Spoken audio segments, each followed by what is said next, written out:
الحمدللہ والصلاة والسلام علی رسول اللہ اما بعد فاعوذ باللہ السمیع العلیم من الشیطان الرجیم من ہمزہ ونفخہ ونفثہ بسم اللہ الرحمن الرحیم۔ السلام علیکم ورحمۃ اللہ وبرکاتہ۔ ناظرین، پیس ٹی وی اردو اسٹوڈیو سے آپ کو خوش آمدید کہتا ہوں۔ میں ہوں آپ کا ہوسٹ حافظ محمد مامون اصغر۔ پروگرامز کا سلسلہ جاری ہے جس میں ہم اصلاح عقیدہ پہ بات کر رہے ہیں۔ ہم دیکھ رہے ہیں کہ صحیح اسلامی عقیدہ کیا ہوتا ہے تاکہ ہم اس پہ عمل کر کے کامیابی کا راستہ اپنا سکیں۔ اور پچھلے پروگرامز میں ہم بات کرتے آ رہے ہیں عقیدہ توحید کے اوپر۔ عقیدہ توحید کے موضوع پہ گفتگو کرنے کے لیے ہمارے ساتھ پچھلی دفعہ کی طرح مہمان موجود ہیں۔ ابو انشا قاری خلیل الرحمان جاوید صاحب، السلام علیکم ورحمۃ اللہ۔ وعلیکم السلام ورحمۃ اللہ وبرکاتہ۔ خوش آمدید کہتے ہیں ہم آپ کو۔ بہت شکریہ آپ کا۔ بہت شکریہ، آپ ہمارے پروگرام میں ایک دفعہ پھر تشریف لائے۔ خلیل الرحمان جاوید صاحب ہمارے ساتھ موجود ہیں، کسی تعارف کے محتاج نہیں ماشاءاللہ۔ گزشتہ پروگرام میں بھی آپ نے ان کی گفتگو کو سنا۔ ہم گفتگو کا سلسلہ آگے لیے چلتے ہیں اور جس ٹاپک پہ ہم بات کر رہے تھے وہ عقیدہ توحید تھا۔ تو شیخ صاحب، کچھ لوگوں کا یہ عقیدہ ہے، اسلامی کچھ مہینوں کے بارے میں کہتے ہیں کہ ان مہینوں میں شادی نہیں کرنی اور کوئی خوشی نہیں ہم منا سکتے، سوگ منائیں گے، اگر شادی کر لی تو یہ نحوست ہوگی۔ اسی طرح نحوست کا عقیدہ یہ بھی رکھا ہے، کوئی کالی بلی آگے سے گزر گئی آج تو میرا پورا دن اچھا نہیں گزرے گا، کچھ اس قسم کے عقائد، یا کوا چھت پہ بول رہا ہے تو کہتے ہیں آج مہمان گھر پہ آئیں گے۔ تو اس عقیدے کی آپ وضاحت کریں، کیا یہ درست ہے اسلامی پوائنٹ آف ویو سے؟ بسم اللہ الرحمن الرحیم۔ نبی کریم صلی اللہ علیہ وسلم نے خوشی یا غمی کے لیے کوئی دن یا تہوار مقرر نہیں کیے۔ جب بھی کوئی شخص کو رشتہ میسر آتا ہے وہ شادی کر سکتا ہے، اس میں نہ کوئی مہینہ رکاوٹ ہے، نہ کوئی دن رکاوٹ ہے، نہ کوئی وقت رکاوٹ ہے، جب چاہے کر سکتا ہے۔ لیکن یہ خیال کرنا کہ یہ بلی گزرے گی تو یہ کام نہیں ہوگا، کوا کہیں کہیں کرے گا تو اس کا یہ مطلب ہوگا، یہ اس طرح کی جو باتیں ہیں یہ اسلام سے کوسوں دور ہیں۔ حدیث میں آتا ہے، نبی کریم صلی اللہ علیہ وسلم نے فرمایا کہ 70,000 لوگ ایسے ہیں جو بغیر حساب و کتاب کے جنت میں جائیں گے۔ صحابہ کرام آپس میں بحث کرنے لگے کہ وہ کون لوگ ہو سکتے ہیں۔ بعض نے کہا وہ صحابہ ہوں گے، بعض نے کہا کہ وہ لوگ ہوں گے جو پہلی امتوں میں بھی یعنی مسلمان تھے اور اپنے نبی پر ایمان لائے، اور اللہ کے رسول جب آئے تو ان پر بھی ایمان لائے۔ جی۔ تو بعض نے کہا کہ جس نے ہجرت میں پہل کی ہوگی، وغیرہ وغیرہ، اپنی قیاس رائیاں کرتے رہے۔ جب نبی کریم صلی اللہ علیہ وسلم ان میں تشریف لے آئے تو پھر انہوں نے آپ صلی اللہ علیہ وسلم سے پوچھا کہ یا رسول اللہ، آپ نے جو کہا 70,000 لوگ بغیر حساب و کتاب کے جنت میں جائیں گے، وہ کون لوگ ہوں گے؟ جی۔ تو نبی کریم صلی اللہ علیہ وسلم نے اس میں سے کچھ اوصاف بتائے ان کے کہ وہ کن اوصاف کے حامل لوگ ہوں گے جن کا اللہ رب العالمین حساب کتاب نہیں کرے گا اور بغیر حساب کے رب العالمین ان کو جنت میں داخل کرے گا۔ تو ایک آپ نے فرمایا کہ وہ لوگ دم جھاڑا نہیں کرواتے۔ اچھا۔ یہ جو ہمارے ہاں یہ بھی رواج بن گیا، سر میں درد ہوا ملا جی کے پاس، گھٹنے میں درد ہوا ملا جی کے پاس، فلانے میں درد ہوا یہ اس کے۔ اب آپ دیکھیں، ہم نے اسی غالباً گفتگو میں وہ عورت جو مرگی کی مریضہ ہے وہ آپ سے دعا کی درخواست کرتی ہے تو آپ فرماتے ہیں تجھے مرگی سے شفا چاہیے یا جنت چاہیے؟ مقصد یہ ہے کہ کچھ اللہ پر توکل بھی ہونا چاہیے نا، کچھ اللہ پر توکل بھی ہو، اللہ پر بھروسہ بھی ہو، اور پھر ٹھیک ہے علاج بھی سنت ہے، دم بھی سنت ہے، اللہ کے رسول نے خود دم کیا ہے، لیکن بات پہ لوگوں کے پاس جا کر، ہاں اگر خود آپ کو دعا یاد ہے کوئی، آپ بے شک آپ دعا پڑھیں خود کریں، لیکن لوگوں کے پاس جا کر لوگوں سے کہنا مجھے دم کرو، مجھے سر میں درد ہے، مجھے داڑھ میں درد ہے، مجھے یہ درد ہے، تو فرمایا وہ دم جھاڑا نہیں کراتے۔ ایک چیز یہ۔ دوسرا فرمایا ولا یتطیرون، یہ لوگ پرندوں سے فال لیا کرتے تھے۔ وہ اس طرح لیتے، مثلا سفر کرتے تو سفر سے پہلے وہ یہ گھر سے باہر نکلتے اور دیکھتے کہیں راستے میں پرندہ کو بیٹھا ہوا ہے یا زیادہ پرندے بیٹھے ہوئے ہیں تو کنکر اٹھا کر اس پہ مارتے، تو وہ پرندہ اڑ کر اگر دائیں طرف چلا جاتا تو وہ سمجھتے کہ سفر مبارک ہے، ہمیں کرنا چاہیے، اور اگر پرندہ بائیں طرف مڑ جاتا تو وہ کہتے کہ سفر مبارک نہیں ہے اور وہ واپس گھر آ جاتے. صحیح. تو یہ اس طرح کے پرندوں کے ذریعے وہ فال نکالتے اور سمجھتے کہ پرندے ہمیں بتائیں گے کہ ہمارا سفر مبارک ہے یا نہیں. یہ اللہ پر توکل کے بالکل منافی ہے. اور یہ چیز شرک میں آتی ہے کہ ہم وہ چیز جو اللہ رب العالمین کا خاصہ ہے وہ ہم پرندوں میں ڈیوائیڈ کر دیں. پرندوں کو کیا پتہ سفر کس کا کدھر مبارک ہے. ان کا دائیں طرف اڑنا بھی اتفاقی ہے, بائیں طرف اڑنا بھی اتفاقی ہے, اور ہم نے ایسے خام خواہ قیاس کر اب وہ سیدھا اوپر ہی اڑ گیا تو اس کے معنی یہ ہوں گے کہ اب تو اوپر ہی جائے گا بچہ. تو اب یہ اس طرح کے نظریات جو ہیں وہ قائم کر لینے یہ مناسب نہیں. تیسری چیز آپ نے فرمایا ولا یکتوون, یہ اس زمانے میں لوگ جو ہیں یہ داغ لگواتے تھے. آگ کے ذریعے علاج ہوتا تھا, لوہے کی کوئی چیز جو ہے گرم کرتے آگ کے اندر اور پھر وہ مختلف بیماریاں تھیں ان امراض کے اندر وہ اس کو آگ جو ہے اس کے جسم کو لگا دیتے. ٹھیک ہے. تو اس کو نبی کریم صلی اللہ علیہ وسلم نے فرمایا جو لوگ وہ داغ نہیں لگواتے, آگ کا علاج نہیں کرتے, تو وہ لوگ بھی بغیر حساب و کتاب کے جنت میں جائیں گے. اور آخر میں یہ تینوں چیزیں بیان کرنے کے بعد فرمایا وَهُمْ عَلَىٰ رَبِّهِمْ يَتَوَكَّلُونَ, اور وہ اپنے رب پر ہی بھروسہ کرتے ہیں. بھروسہ کرتے ہیں. تو گویا یہ چیز توکل علی اللہ کے خلاف ہے, توکل علی اللہ کے منافی ہے. پھر آگے بلی کالی گزرے یا گوری گزرے اس سے کیا فرق پڑتا ہے, بلی تو بلی ہے. اب اس کے راستہ کاٹنے سے یا سانپ کا راستہ کاٹنے سے یا اسی طرح لوگ توہم پرستی میں نئی گاڑی لیں گے, 0 میٹر گاڑی لیں گے اور آگے بچے کی چپل لٹکا دیں گے. جی بالکل ایسا ہے. ساری گاڑی کا ستیہ ناس. اب کوئی اس سے پوچھے بھی یہ کالی چپل یا ویسے پرانی چپل تو نے کیوں لٹکائی ہے, تو وہ کہتے ہیں جی یہ نظر سے بچنے کے لیے اور حادثات سے یا کالے رنگ کا کپڑا بھی باندھ, کالے رنگ کا کپڑا یا کسی کا پرانا پڑا ہوا ہوا تو اس کا چٹلے کا حصہ کاٹ کے وہ چھوٹا سا باندھ دیا. اب کوئی پوچھے کہ جوتی کیوں لٹکائے, جی یہ حادثے سے بچنے کے لیے نظر. اب میں پوچھتا ہوں کہ دنیا میں کوئی ایک ڈرائیور بتا دو جو بغیر جوتے کے گاڑی چلاتا ہو. جی بالکل. سارے ڈرائیور جوتے سے گاڑی چلاتے. تو بچے کا جوتا جو اتنا چھوٹا سا ہے وہ تو حادثے سے بچائے گا, جوتا جو ڈرائیور دونوں جوتے پہن کے بیٹھا ہوا ہے یہ کیوں نہیں بچائیں گے. ماشاءاللہ. اللہ رب العالمین کے ہاتھ میں ہے اور اللہ رب العالمین کی دست قدرت میں ہے, اور یہ توکل کے خلاف ہے یہ چیزیں, اور یہ شرک کی طرف لے جاتی ہیں. اسی طرح کچھ لوگ آپ دیکھیں گے کالے دھاگے باندھے ہوئے, گلے میں باندھے ہوئے, یہ سب توکل کے منافی. یہ کالا دھاگا کیا کرے گا, اس کو حادثے سے بچائے گا, نظر بد سے بچائے گا. اتنا خوبصورت مکان بنایا اور چھت پہ اوپر کونے پہ کالی ہنڈیاں الٹی کر کے رکھی ہوئی. جی بالکل ایسا. کہ بھی کیا ہے جی یہ گرنے سے بچائے گا, نظر بد سے بچائے گا. گھوڑے کے سم کی جو نال ہوتی ہے جو لوہے کی بنی ہوئی ہوتی ہے وہ جب پرانی ہو جاتی ہے اس کو نکال کے لوگ دروازوں میں لٹکایا ہوا رزق میں اضافہ ہوگا. جی بالکل. کہ یہ اس طرح کی جو چیزیں ہیں یہ توکل کے صریحاً خلاف ہے. اچھا شیخ صاحب, ایک تو آپ نے کچھ چیزوں کا ذکر کیا, دھاگا ہے وہ ایسے گھوڑے کے وہ سموں کے نیچے والا لوہا ہے. یہ بتائیے کہ پھر اب گفتگو چل رہی ہے تو اس چیز کی بھی وضاحت کیجیے کہ اگر کوئی شخص قرآن کی آیت لے کے اپنے گلے میں لٹکا لیتا ہے تو کیا قرآن بھی اس کی حفاظت نہیں کر سکے گا؟ پہلی بات تو یہ ہے قرآن اللہ رب العالمین کی صفت ہے, کیونکہ اللہ رب العالمین کا کلام ہے. لیکن اس صفت کو کیسے استعمال کرنا ہے, قرآن میں شفا ہے, اس سے ہمیں انکار نہیں. اللہ نے کہا قرآن میں شفا ہے, اور شفا بھی ایسی ہے شفاء لما فی الصدور, اس سے دلوں کے زنگ ہی اتر جاتے ہیں. اللہ رب العالمین نے اس میں ایسی شفا رکھی ہے. سبحان اللہ. اب اس کے استعمال کا طریقہ بھی تو جو یہ نسخہ لایا ہے اسی سے پوچھیں گے نا. یہ نسخہ ہمارے پاس کون لایا ہے؟ رسول اللہ صلی اللہ علیہ وسلم ہمیں یہ قرآن دے کر گئے ہیں. تو ہم آپ سے پوچھیں گے کہ اس نسخے کو استعمال کیسے کرنا ہے. اب آپ دیکھیے, روح افزا شربت ہے, روح افزا ہمارے بر صغیر میں بڑا معروف ہے. روح افزا کی بوتل اگر کسی بندے کو پیاس لگی ہو, وہ روح افزا کی بوتل کو رسی باندھ کر گلے میں لٹکا لے تو کیا اس کی پیاس بجھ جائے گی؟ نہیں, کبھی بھی نہیں. اب جس نے روح افزا بنایا ہے وہ بوتل گلے میں لٹکانے کے لیے نہیں بنائی.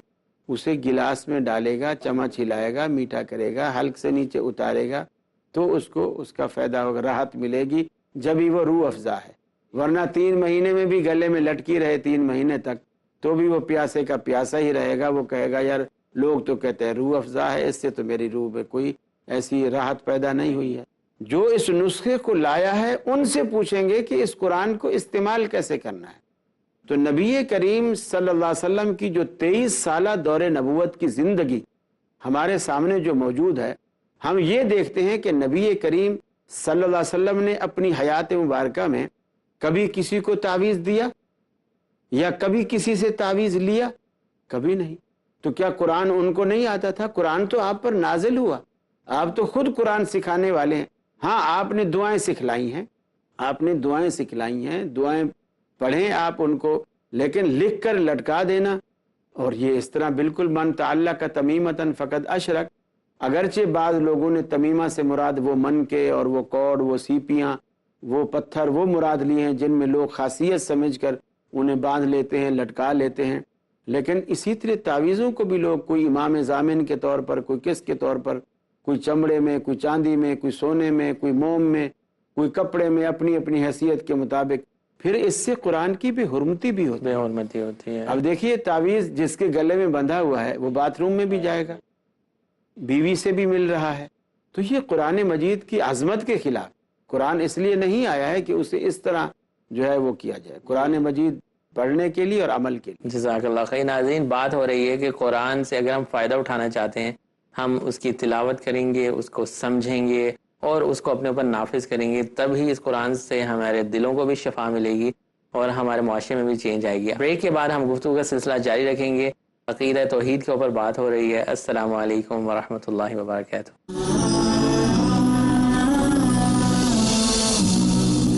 السلام علیکم ورحمۃ اللہ وبرکاتہ۔ ویلکم بیک ناظرین۔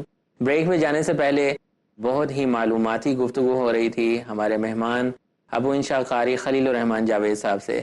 شیخ صاحب، آپ نے بتایا کہ قرآن مجید جو ہے وہ پڑھنے سے شفا ہوگی، اور اگر ہم اس کی کوئی آیت ڈال لیتے ہیں گلے میں اور تو اس کا کوئی ہمیں فائدہ نہیں مل سکتا۔ بالکل آپ نے مثال دی روح افزا کی بوتل کی، اگر وہ ہم اپنے گلے میں ڈالیں 3 مہینے بھی لٹکی رہے تو اس سے ہماری پیاس نہیں بجھے گی جب تک ہم اس کو اس طریقے کے مطابق نہیں پئیں گے جو کمپنی نے ہمیں بتایا ہے۔ تو یہ بتائیے کہ کچھ لوگ یہ بھی کہتے ہیں کہ جو تعویذ ہیں اس کو گھول کے پانی میں آپ پی لیں تو اس سے آپ کی بیماریوں میں بھی شفا مل سکتی ہے، آپ کے اوپر اثر کر سکتا ہے، مثبت اثرات پڑ سکتے ہیں۔ تو اس حوالے سے آپ پھر کیا کہتے ہیں؟ ماشاءاللہ، بڑا خوبصورت سوال ہے۔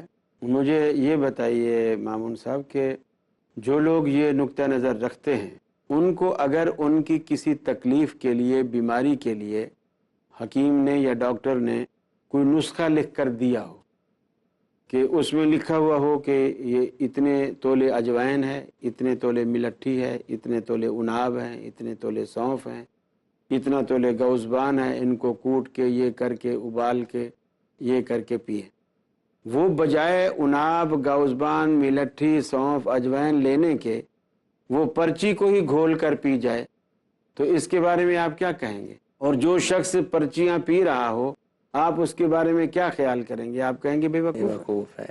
لیکن مسلمان یہی سلوک قرآن کے ساتھ کر رہے ہیں اور انہیں کوئی بھی بے وقوف نہیں کہتا ہے۔ جزاک اللہ۔ یہ بتائیں کہ پھر گھروں میں جو ہم قرآن پاک رکھتے ہیں یا دکان نئی شاپ شروع ہوتی ہے سب سے پہلے وہاں لے جا کے قرآن پاک رکھتے ہیں، اسی طرح بچیوں کی شادیوں میں سب سے پہلے قرآن دیتے ہیں برکت کی خاطر، تو اس کا صرف قرآن دیتے نہیں ہیں بلکہ یہ بڑی بوڑھیاں بتاتی ہیں کہ جب کوئی مکان بنے، شادی ہو، اس کو قرآن کو اٹھا لیا، دلہن کو اس کے نیچے سے گزارا، جی قرآن کے سائے سے گزر گیا، گھر پہلے بنا ہے، مکان ہے، تو اس میں سب سے پہلے قرآن مجید لے جائیں گے اور وہاں جا کر کے رکھیں گے۔ اصل مقصد جو قرآن کا ہے یہ دستور حیات ہے، یہ نظام زندگی ہے کہ ہم اپنی زندگی کو اس نظام کے مطابق لائیں، اور اس کی توضیح اور تشریح اللہ کے بہت نبی کی شکریہ، زندگی ہے۔ بہت شکریہ، آپ نے بہت اچھی وضاحت کی۔ اللہ تعالیٰ آپ کے درجات بلند فرمائے۔ اللہ تعالیٰ ہم سب کو ہدایت دے کہ ہم قرآن سے اسی طرح سے فائدہ اٹھائیں جس طرح سے نبی صلی اللہ علیہ وسلم نے ہمیں بتایا ہے کہ اس سے واقعی چینج، تبدیلی، اپنے اندر ذاتی تبدیلی نہیں بلکہ پورے معاشرے میں تبدیلی آتی ہے اگر ہم اس کے اوپر عمل کریں۔ اور میں یہ بھی دعا دوں گا پیس ٹی وی والوں کو کہ اللہ رب العالمین ان کو جزائے خیر دے، جنہوں نے لوگوں کے اصلاح اعمال کے لیے، اصلاح عقیدہ کے لیے یہ سارے اہتمام کیے ہیں، اور یہ بہت بڑی دین کی خدمت ہے۔ ایک بندہ بھی ہماری گفتگو سے اگر کوئی سن کر راہ راست پر آتا ہے تو انشاءاللہ اللہ رب العالمین اسی کو ہماری بھی اور پیس ٹی وی کے لیے بھی نجات کا باعث بنائے۔ بے شک جتنی باتیں بھی ہم ڈسکس کر رہے ہیں یہ کسی کو نشانہ بنانا نہیں بلکہ صحیح اسلامی عقیدے کو لوگوں تک پہنچانا ہے، اس میں جو بگاڑ لوگوں نے پیدا کر دیا ہوا ہے توہم پرستی کی وجہ سے اور کسی بھی وجہ سے مسئلے کی منافرت کی وجہ سے، اس کو ہم دور کر کے صرف جو اللہ اور اس کے رسول کی بات ہے اس کے اوپر ہم بات کر رہے ہیں۔ پروگرام کے شروع میں ہی ہم نے بات کی تھی کہ ہم قرآن سے اور حدیث سے اس کے دلائل لیں گے تاکہ ہمارے سمجھنے میں اور زیادہ آسانی ہو۔ شیخ صاحب یہاں پہ بتائیے کہ قبروں کے اوپر آج کل بہت بڑے بڑے مزار بنا دیے جاتے ہیں، اور پھر مزار بنانے کا دلیل یہ دی جاتی ہے کہ نبی صلی اللہ علیہ وسلم کی قبر کے اوپر بھی گنبد اور وہ مزار بنا ہوا ہے، اور پھر کچھ لوگ سال ہر سال وہاں پہ میلے اور ٹھیلے سے جاتے ہیں۔ کیا اس کی کوئی دلیل کبھی ہمیں ملتی ہے صحابہ کی زندگی سے، یا نبی صلی اللہ علیہ وسلم کے دور میں کسی نے کیا ہوا ہے؟ دیکھیے رسول اکرم صلی اللہ علیہ وسلم نے جب مکہ فتح کیا تو آپ نے سیدنا علی المرتضیٰ رضی اللہ تعالی عنہ کے ذمے یہ ڈیوٹی لگائی کہ تم مکے میں پھیل جاؤ، اور دو کام ان کے ذمے لگائے کہ جہاں بھی تم تصویر دیکھو اس کو مٹا دو، اور جہاں تم ایک بالش سے اونچی قبر دیکھو اس کو مسمار کر دو، اس کو برابر کر دو۔ تو مزار تو بہت انسان کے قد سے بھی اوپر ہو، تو مکانوں کی طرح ایک گنبد اور یہ وہ چیز ہوتی ہے۔ آپ نے ایک بالش سے اوپر، یعنی وہ مٹی جو اندر سے نکلی ہے نا، اس مٹی سے زیادہ مٹی ڈالنے کی بھی اجازت نہیں دی۔ جو مٹی اندر سے نکلی ہے صرف وہی ڈالو، اور اس کو بھی اتنا پھیلا کے ڈالو کہ اس کی ہائٹ ایک بالش سے اوپر نہ ہو، ایک بالش تک رہے، اور وہ کچی رہے، اس کو پکا بھی نہ بناؤ۔ جہاں تک یہ بات ہے کہ نبی کریم صلی اللہ علیہ وسلم کا روضہ اقدس جو ہے، یہ گنبد خضرا جو ہے، یہ دلیل ہے، تو یہ دلیل اس لیے نہیں ہے کہ میں آپ سے پوچھتا ہوں کہ یہ گنبد نبی کریم صلی اللہ علیہ وسلم نے خود بنوایا یا آپ کے بعد بنوایا گیا؟ اوبویسلی کافی بہت سالوں کے بعد بنوایا گیا، بنا۔ اور دین اللہ کے نبی صلی اللہ علیہ وسلم کی زندگی میں مکمل ہو چکا تھا یا بعد میں مکمل ہوا؟ ظاہر بات ہے زندگی قرآن مجید کی یہ آیت کہ الیوم اکملت لکم دینکم واتممت علیکم نعمتی ورضیت لکم الاسلام دینا، یہ آیت اللہ رب العالمین نے نبی کریم پر اتاری اور وہ آپ کی حیات مبارکہ میں اتاری۔ سبحان اللہ۔ تو دین اس وقت مکمل ہو چکا تھا اور اس وقت روزے کا وجود نہیں تھا۔ جہاں تک سیدہ عائشہ کے حجرے کا وجود ہے، وہ بھی ایک مجبوری تھی۔ وہ مجبوری یہ تھی کہ نبی کریم کا فرمان یہ تھا کہ پیغمبر وہیں دفن ہوتا ہے جہاں اس کی موت واقع ہو۔ تو وہ چونکہ اللہ کے رسول کے آخری وقت جو ہے حضرت عائشہ کے حجرے میں آیا، سیدہ عائشہ فرماتی ہیں میری گود میں آپ کا سر تھا، میں نے آپ کا سر تھاما ہوا تھا، بلکہ فرماتی ہیں میرے ہاتھوں میں تھا اور سینے اور ٹھوڑی کے درمیان تھا، اتنا میں نے اٹھایا ہوا تھا، اور اللہ تبارک و تعالیٰ کے رسول دنیا سے رخصت ہوئے۔ تو پھر اس حدیث کی روشنی میں کہ پیغمبر جہاں فوت ہوتا ہے وہیں اس کو دفن کیا جاتا ہے، تو وہ حضرت عائشہ کا حجرہ ہی وہ جگہ قرار پایا، چونکہ آپ کی وفات جو ہے اسی حجرے کے اندر ہوئی۔ تو اس اعتبار سے اس حجرے کا ایک جواز تھا کہ وہ پہلے سے موجود تھا، لیکن یہ گنبد اور یہ اس طرح کی چیزیں تو سب بعد کی ہیں۔ ٹھیک ہے، یہ بتائیے، اور اللہ کے رسول صلی اللہ علیہ وسلم نے اسے پسند بھی نہیں فرمایا۔ آپ صلی اللہ علیہ وسلم کی یہ دعا تھی کہ اے اللہ میری قبر کو کبھی عبادت گاہ اور ایسا نہ بنانا کہ لوگ آ کے پوجا پاٹ کریں اور میلے ٹھیلے لگائیں۔ اور آپ نے یہودیوں کو لعنت کی بد دعا کی کہ آپ نے فرمایا لعن اللہ الیہود والنصارى اتخذوا قبور انبیائہم مساجدا، کہ اللہ یہود و نصارہ پر لعنت کرے جنہوں نے انبیاء کی قبروں کو سجدہ گاہ بنا لیا۔ اس لیے کہ انبیاء تو آئے تھے، ان سجدوں کو جو غیر اللہ کو ہوتے ہیں اللہ کے لیے خاص کرنے، اور ساری زندگی انہوں نے یہی دعوت اور یہی تبلیغ کی، اور انہوں نے ان کے جانے کے بعد انہی کی قبروں کو سجدہ گاہ بنا لیا۔ جس شرک سے وہ روکنے آئے تھے وہ شرک نعوذ باللہ انہوں نے انہی کے ساتھ لگا دیا۔ یہ یعنی بہت بڑے لعنت کا کام تھا جو اللہ تبارک و تعالیٰ کے رسول نے اس پر لعنت فرمائی۔ اس چیز کی وضاحت کرتے ہی چلیں آپ ساتھ ساتھ کہ نبی صلی اللہ علیہ وسلم کی جو قبر ہے وہ مسجد نبوی کے اندر ہے، تو آج کل مساجد کے اندر جس طرح مزار بھی کئی موجود ہوتے ہیں، تو کیا اس کی کوئی تشبیہ اس کے ساتھ دی جا سکتی ہے؟ اس کے لیے مسئلہ یہ ہے کہ اگر کسی جگہ مسجد پہلے ہے جی تو وہاں قبر نہ بنائیں، اور کسی جگہ قبر پہلے ہے تو وہاں مسجد نہ بنائیں۔ جتنا بنائیں، ٹھیک ہے۔ اور اسی طرح رسول اللہ صلی اللہ علیہ وسلم نے فرمایا کہ قبرستان میں نماز نہیں ہے، اور اسی طرح آپ نے فرمایا کہ گھروں کے اندر نماز پڑھا کرو، گھروں کو قبرستان نہ بناؤ۔ اور اس سے آپ کی مراد یہی تھی کہ یہ جو نفل وغیرہ ہیں، سنن ہیں، اس طرح کی جو چیزیں ہیں، وہ گھر کے اندر اس کا ثواب زیادہ ہے، فرض کا ثواب مسجد میں زیادہ ہے، یہ یہاں پڑھا کرو تاکہ گھروں میں اور قبرستان میں فرق رہے۔ تو گویا آپ کے اس فرمان سے کہ گھروں میں نماز پڑھا کرو، ان کو قبرستان نہ بناؤ، یہ واضح حکم آپ کا ہو گیا کہ نماز قبرستان میں نہیں پڑھی جاتی۔ جہاں پہ جو مسجد نبوی کے اندر نبی صلی اللہ علیہ وسلم کی قبر مبارک ہے، کیا جیسے آپ نے بتایا کہ مسجد جہاں پہ قبر نہ بناؤ، قبر والی جگہ پہ مسجد نہ بناؤ، نبی کریم صلی اللہ علیہ وسلم کے وقت میں مسجد نبوی موجود تھی اور آپ نے ہی اس کا سنگ بنیاد رکھا اور آپ نے اس کی تعمیر فرمائی۔ حضرت عائشہ کا گھر بھی موجود تھا، لیکن اس وقت مسجد چھوٹی تھی اور حضرت عائشہ صدیقہ کا گھر مسجد سے باہر تھا، متصل تھا لیکن باہر تھا۔ اس کی ایک ونڈو جو ہے وہ مسجد میں کھلتی تھی۔ اللہ کے رسول جب گھر سے تشریف لاتے مسجد میں امامت کے لیے تو آپ اسی راستے کو استعمال کرتے، اسی دروازے کو آپ استعمال کرتے اور آپ مسجد میں آ جاتے اور پھر وہیں سے آپ چلے جاتے۔ تو وہ اس وقت مسجد کے قریب تھا لیکن باہر تھا، متصل تھا۔ پھر جب حضرت عمر کے زمانے میں اس کو توسیع دی گئی تو توسیع ظاہر بات ہے، جو رسول اللہ صلی اللہ علیہ وسلم کا منبر تھا، یہ فیصلہ کیا گیا کہ اسی کو ہی جو محراب اللہ کے رسول کے زمانے میں تھا اسی کو محراب رکھا جائے اور مسجد کو توسیع دی جائے۔ تو اس کو مرکزی حیثیت جب بھی دی جا سکتی تھی کہ مسجد ادھر بھی بڑھے اور ادھر بھی بڑھے۔ تو جس طرف حجرہ تھا پھر اس طرف بھی مسجد بڑھانی پڑی، تو وہ حجرہ جو ہے اندر آ گیا۔ پھر اس کو بھی جو باہر دیواریں ہیں وہ ان چیزوں سے پھر قبر پردے کے اندر آ گئی ہے، اور جب آگے وہ دیوار جو ہے بالکل سترے کی حیثیت رکھتی ہے، تو جب دیوار آ جائے، بیچ میں سترہ آ جائے، تو پھر کوئی یہ نہیں کہہ سکتا کہ اس نے قبر کو سجدہ کیا۔ ناظرین، آج کے پروگرام کے اندر ہماری گفتگو ہوئی عقیدہ توحید کے اوپر، اور کچھ ایسے عقیدے کے اندر جو برائیاں آج کل کے معاشرے میں موجود ہیں ان کے اوپر ہم نے بات کی، اور ان کے اوپر کچھ عقلی دلائل پہ بھی بات ہوئی اور قرآن و حدیث کے دلائل پہ بھی بات ہوئی۔ اللہ سبحانہ و تعالی ہم سب کی اصلاح فرمائے۔ بہت شکریہ قاری خلیل الرحمن جاوید صاحب ہمارے پروگرام میں آنے کے لیے۔ آج کے پروگرام کا وقت ختم ہوا چاہتا ہے، گفتگو کا سلسلہ عقیدہ توحید پہ اور عقیدے کی اصلاح پہ جاری رہے گا۔ دیکھتے رہیے گا پیس ٹی وی اردو۔ السلام علیکم ورحمۃ اللہ وبرکاتہ۔